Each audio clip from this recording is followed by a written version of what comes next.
Welcome back, everybody. I think we got some good news today. So last couple videos, last couple episodes, been kind of heavy, right? Kind of dark, kind of difficult. The data center video, and then of course the stuff going around in Gary, Indiana is not very happy either. And I think I found a perfect way to do this, kind of timely as well. So a couple people have brought up to me and asked me questions surrounding the recent, was just last week, the uptick in stock prices for Merck and Pfizer. And the reason why they're asking me is it seems that this is surrounding some talk about that these companies are using AI for a cure for cancer or potentially a vaccine for cancer, some cancers. So did AI just cure cancer as of last week? No, it did not.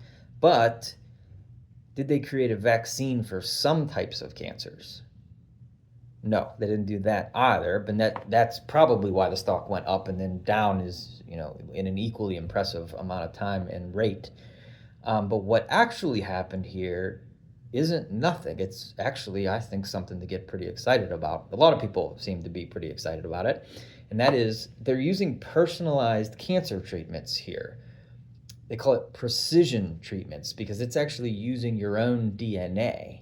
Now, historically, like this just wasn't an option. It's just far too much work, and any kind of cancer treatment or solution has to work for everybody, or at least the vast majority of people, because you got to make up the money for R&D. You got to go through all the time for trials and testing, and again, you can't do that for one person. Has to be a one size fits all treatment. But what AI is doing in these cases is it's taking a tremendous amount of that workload off the individuals who are doing the research and streamlining a couple things.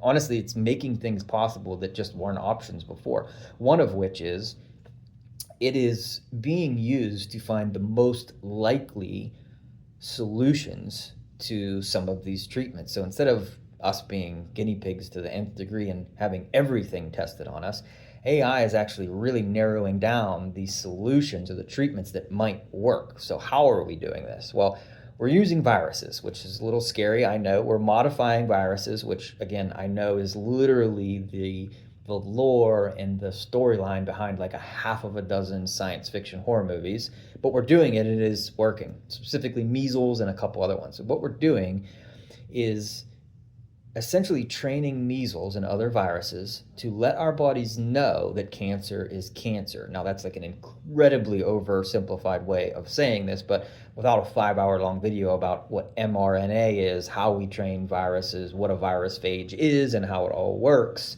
I'm going to have to keep it that simple. So AI is actually helping in not just helping in a lot of ways, but actually making treatments for cancer possible that have never been on the table before. It's taking the workload that would typically take us 5, 10, 15 years and doing that in a matter of seconds in some cases. So there's your good news for today. AI isn't just drinking all the water and using all the electricity for, silly photos of a bear riding a unicorn firing a machine gun, although I do love that new genre of art. It's a front runner in the cure for cancer and a lot of other diseases as well.